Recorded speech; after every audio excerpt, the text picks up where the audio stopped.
Ada dua kitab besar yang jadi pegangan fi ilmil hadis di hadis yaitu Bukhari Muslim. Saya alhamdulillah tadi pagi ngaji Bukhari, sekarang saya mau ngaji Sahih Muslim tentang Mi'raj.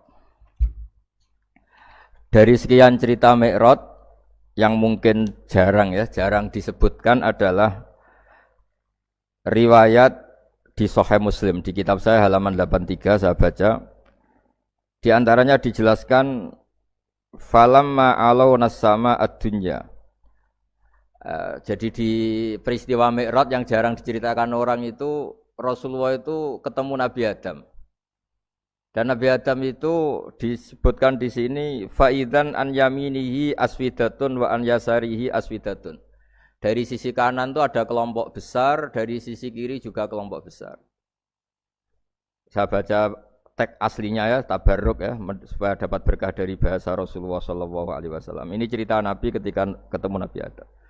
Fa idza nazara qibala yaminih dhahika, wa idza nazara qibala shimalih baka. Nabi Adam ketika melihat ke kanan tuh senyum-senyum, senang sekali. Tapi kalau melihat ke kiri itu nangis. Lalu Rasulullah SAW tanya ke malaikat Jibril, itu siapa? Itu Adam. Dan yang kelompok di kanan itu ahli surga. Maka beliau kalau melihat senang sekali, dan kalau yang di kiri itu ahli neraka, kalau beliau melihat itu susah sekali.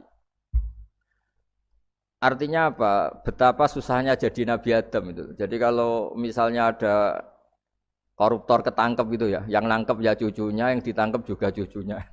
Kalau kita punya anak 10 itu, terus yang satu misalnya nyuri milik temannya, milik saudaranya itu, sing naboi ya anaknya, yang ditabui juga anaknya. Kayak apa tersiksanya seorang Nabi Adam? Karena enggak punya pilihan, pasti dari sekian kasus dolim dan mazlum, yang mendolimi maupun yang didolimi itu pasti anak cucunya. Jadi betapa susahnya seorang Nabi Adam. Jadi termasuk kearifan kita sebagai manusia itu belajar dari takdir yang kita hadapi, yaitu keterbatasan kita sebagai manusia. Kita harus bisa ngelola kegagalan, terima qadha qadar. Makanya kata Mbah Mun, abahnya Gus Yasin itu sering cerita ke saya, iman itu paling dhuwur itu iman qadha qadar khairihi wa syarrihi minallah. Kita harus punya kesiapan iman khairihi wa syarrihi minallah. Bahwa segala kebaikan, segala syar itu sudah digariskan oleh Allah Ta'ala. Kita bisa apa sebagai manusia? Jadi pertama Nabi Muhammad ketemu di as-sama idunya, langit paling dekat, itu ketemu Nabi Adam dengan kondisi seperti tadi. Kalau melihat ke kanan itu senyum, karena itu anak-anak beliau, turunan beliau yang ahli surga. Kalau melihat ke kiri itu nangis, karena itu cucu beliau yang ditakdir tidak jadi orang baik. Artinya kalau ada peristiwa sosial apa saja, yang satu zalim, yang satu mazlum, atau yang satu benar, yang satu salah, atau sama-sama benar tapi salah faham, itu semua adalah cucu Nabi Adam alaihis salam, dan itu membuat beliau kadang-kadang dohika, kadang-kadang senyum, kadang-kadang baka, kadang-kadang nangis. Jadi itu yang menjadikan tambahnya arifnya Rasulullah SAW. Saya teruskan. Qultu ya Jibril man hadza qal hadza Adam wa hadhil aswida an yamini wa an shimali nasamu bani. Fa ahlul yamin ahlul jannah wal aswida allati an shimali ahlun nar. Fa idza nazara qibala yamini dhahika wa idza nazara qibala shimalihi baka. Itu seperti misalnya kita punya anak 5, yang satu sukses jadi profesor doktor atau jadi orang alim, yang satu sekolah aja enggak naik, misalnya sudah enggak naik, entekno dunya itu nghabiskan harta itu kan. Tapi barokahnya itu mungkin kita mau jadi sombong enggak jadi gitu, karena punya anak yang enggak sukses. Mungkin barokahnya punya anak enggak sukses itu meredam keangkuhan kita, terus kita menjadi orang yang sopan dengan tetangga, dengan orang lain karena dipaksa punya hal-hal yang seperti itu. Jadi semua yang ditakdir Allah kalau kita ridho itu pasti baik. Karena ya kata yang ngarang kitab hikam itu, orang tawadhu itu kalau dinasihati pakai teks saja tidak cukup. Kalau punya utang itu tawaduk sendiri gitu. Guyonannya orang-orang kiai gitu. Ada orang sombong. Supaya ada sombong, kalau dia ketemu orang yang ngutangin itu pasti sopan sendiri. Jadi kalau dinasehati suruh sopan susah. Tapi kalau ketemu orang yang ngutangin atau ketemu orang yang dia butuh, pasti dengan sendirinya sopan sendiri.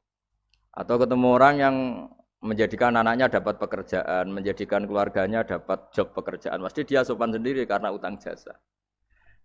Nah kalau kita pasti sopan sama orang yang ngutangi kita, yang menolong kita, apalagi dengan Allah Ta'ala yang semua yang kita pakai pasti dari Allah Ta'ala. Dengan demikian sudah keharusan kita sangat-sangat sopan pada Allah Ta'ala. Yang implementasinya dengan sujud dan dengan sholat. Itu juga yang dibawa dari hasil Mi'raj. Ini saya baca teksnya ya. Saya tadi jam 9 baca Bukhari di Kudus sama beberapa habaib. Alhamdulillah.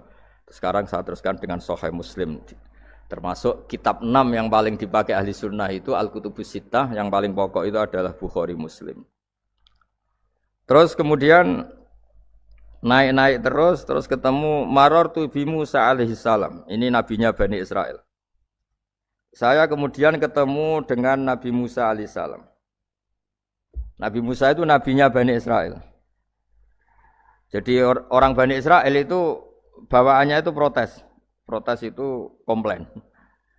Ketika makomnya beliau dilewati Rasulullah SAW, kelas beliau sebagai nabi, beliau nangis.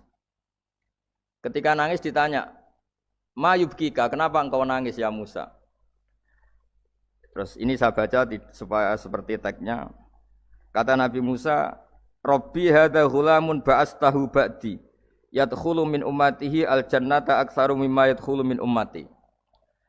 Ini lelaki atau nabi junior, nabi yang datangnya setelah saya, mestinya senior saya.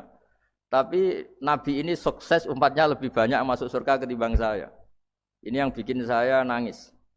Jadi pikirannya Nabi Musa kalau beliau senior, beliau lebih dulu ya umatnya lebih banyak masuk surga. Ternyata enggak, masih banyak umatnya Rasulullah SAW.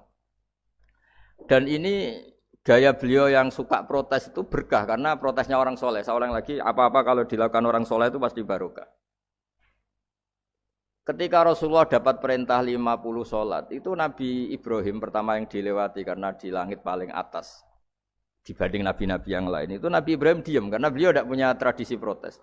Semua nabi diam karena Allah memerintahkan pasti sudah bagus lah, sudah diukur kekuatan hambanya. Tapi ketika Nabi Musa, beliau orang pertama komplain. Dapat apa kamu ya Muhammad? Dapat 100 sholat, dapat 50 sholat. Apa komentar Nabi Musa? Umat saya lebih gagah-gagah, lebih keren-keren. Pernah saya uji itu tidak ada yang mampu, apalagi umat kamu. Maka kamu mintalah keringanan. Fas'alhu takhfif, kamu harus minta keringanan. Masyhur itu riwayat itu. Kemudian Nabi minta keringanan sama Allah dipotong hanya 5. 5 masih 45, dipotong lagi 5 masih 40 sampai 9 kali pemotongan. Akhirnya jadi 5 sholat. Itu satu menjadi pelajaran bahwa hubungan dengan Allah Ta'ala itu tidak perlu malu. Karena Allah itu suka kalau dimintain.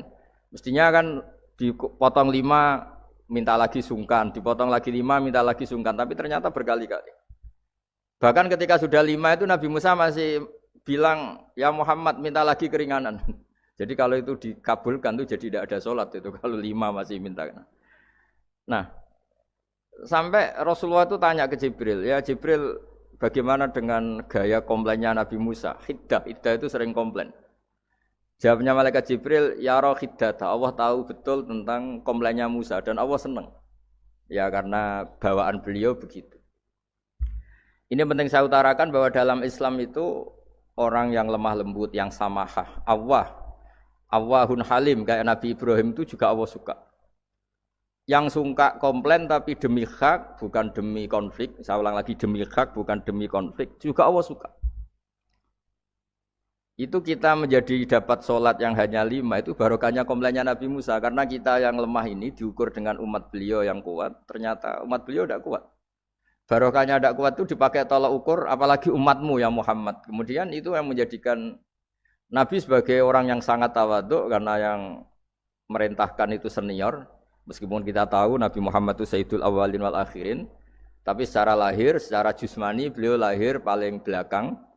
Dan secara lahir juga beliau Nabi paling terakhir. Jadi secara hukum adab beliau harus sopan. Tentu sopan itu jadi panutan kita. Meskipun kita tahu hakikat beliau adalah Sayyidul Awwalin wal Akhirin. Secara hakikat. Nanti kita bicara lebih jauh tentang jusmani dan ruhani. Nah akhirnya keturutan sampai 5 sholat yang kita lakukan sekarang. Itu barokahnya komplainnya Nabi Musa. Banyak di cerita-cerita kitab hadis. Ketika Nabi Musa ngaji sama Nabi Khidir, itu komplainnya Nabi Musa menjadi fikih yang luar biasa, kata kitab Ibnu Hajar Al-Asqalani Fathul Bari. Ketika beliau ngaji sama Nabi Khidir, kemudian Nabi Khidir itu dipinjemin perahu sama masyarakat. Sudah dipinjemin karena beliau majanan ya, dikasih gratis. Tapi di tengah-tengah perjalanan perahunya itu dilubangi. Nabi Musa komplain, akhirat tahal itu khriqo ahla, masa kamu lubangin padahal kamu naik, nanti gimana, kamu sudah pinjem, enggak bayar, masih ngerusak lagi, itu apa-apaan. Nabi Khidir ya rileks saja, ilmu kamu belum cukup untuk menganalisis ini. Begitu juga ada 3 peristiwa yang Nabi Musa itu selalu komplain. Apa yang dikatakan Ibnu Hajar Al-Asqalani itu kitab yang sangat bagus sekali. Justru dengan protes itu Nabi Musa punya kelas di atas Nabi Khidir. Karena orang enggak boleh sukut alal mungkar. Karena secara fikih orang itu tidak boleh mendiamkan sesuatu yang buruk. Kita tahu dalam aturan fikih, di antara kewajiban kita adalah ingkarul mungkar. Mengingkari sesuatu yang memang harus diingkari. Ya meskipun tentu tidak dengan sikap destruktif yang merusak dan apa. Tapi yang enggak baik tentu kita ingkari. Perilaku Nabi Khidir yang melubangi perahu yang tidak miliknya, padahal yang punya perahu sudah menonton, itu perilaku yang enggak baik. Sehingga Nabi Musa protes. Justru protesnya Nabi Musa ini menjadikan beliau selalu di kelas fikih terbaik, yaitu ingkarul mungkar, mengingkari barang yang harus diingkari. Tapi tentu Nabi Khidir juga enggak salah, karena beliau punya perhitungan, di depan nanti itu ada begal-begal, ada kekuatan yang enggak baik, yang selalu akan membegal perahu-perahu yang kondisinya sempurna. Nabi Khidir punya perhitungan, kalau ibarat mobil ini spionnya kok enggak dipecah, enggak diambil, itu termasuk mobil bagus, pasti digarong. Tapi gara-gara spionnya dipecah dulu sama Nabi Khidir, terus depannya dilumuri apa supaya enggak menarik, ini selamat. Jadi perhitungannya Nabi Khidir, wa kana wara'uhum maliku ya'khudhu kulla safinatin ghusba. Di beberapa tafsir diartikan safinah ay sholihah, karena di depannya nanti akan ketemu orang-orang yang dolim yang selalu ngambil perahu-perahu yang bagus. Caranya gimana supaya perahu itu enggak diambil? Ya karena mereka hanya ngambil yang bagus, ya dirusak dulu supaya enggak bagus. Kalau ya enggak bagus nanti lolos dari garong tadi, dari pengambilan secara dolim tadi. Jadi Nabi Khidir enggak salah karena ada visi seperti itu. Nabi Musa protes juga agak salah karena memang tugasnya fikih itu ingkarul mungkar, mengingkari barang yang memang enggak benar. Nah, di sini seperti yang dikatakan Gus Yassin, kita harus bisa ngelola perbedaan, ngelola beda sudut pandang dan sebagainya. Sehingga kita selalu dapat nikmat Allah Ta'ala, wa allafa baina qulubihim, nikmat yang kita asik, kita hidup asik, nyaman. Doa-doa bapak-bapak saya, guru-guru kita sering ijazahi setiap ketemu teman atau keluarga disuruh berdoa, Allahumma alif baina qulubina wa aslih dzata bainina. Semoga hubungan kita dengan orang lain itu baik-baik saja dan semua konflik kita dibenahi oleh Allah Subhanahu wa taala. Karena kita tidak pernah tahu ya. Kita miskin kadang dianggap problem karena takut membebani tetangga. Tapi kita kaya juga kadang dianggap problem karena orang lain takut kalah dengan kita. Kita tidak pernah tahu cara pandang orang lain. Jadi kadang-kadang kita menang gitu, sama yang senang dikira kita pemikir serius gitu. Tapi sama yang enggak senang dikira kita merengut. Kita guyon, kata yang senang itu luar biasa, kita dianggap orang yang ceria. Bagi yang enggak senang dianggap arogan. Jadi kita tidak pernah bisa ngelola pikiran orang lain. Nah, barokahnya rahmat Allah yang tidak terbatas kita seperti ini. Dan itu digambarkan oleh Allah Ta'ala ketika ketemu antar Nabi itu. Cara pandang ya beda-beda. Nabi Ibrahim itu kalau melihat orang yang enggak benar, itu ya ngendikane faman tabi'ani fa innahu minni wa man asani fa innaka ghafurur rahim.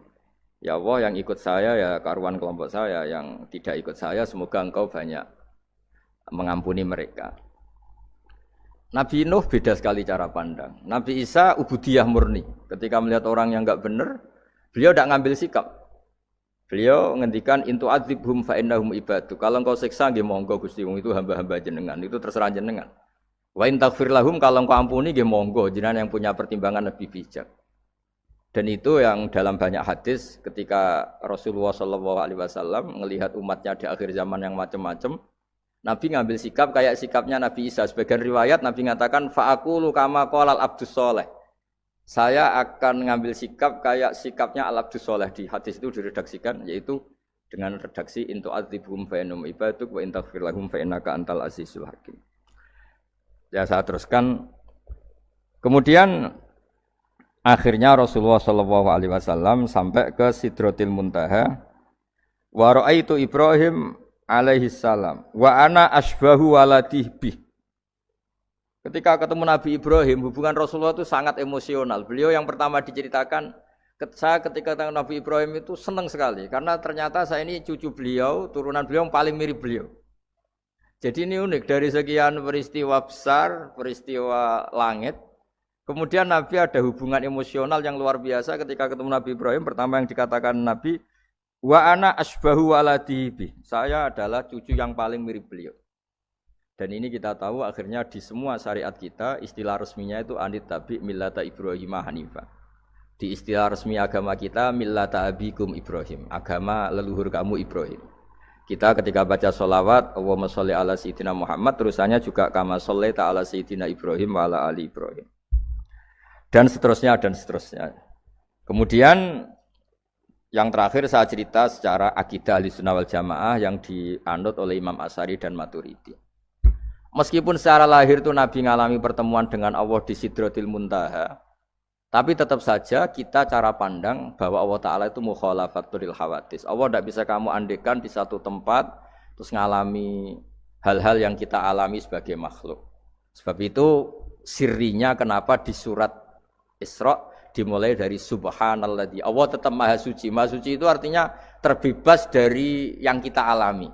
Allah selalu mukhalafatul hawadis. Allah la yahtaju ila makarin. Allah tidak butuh tempat.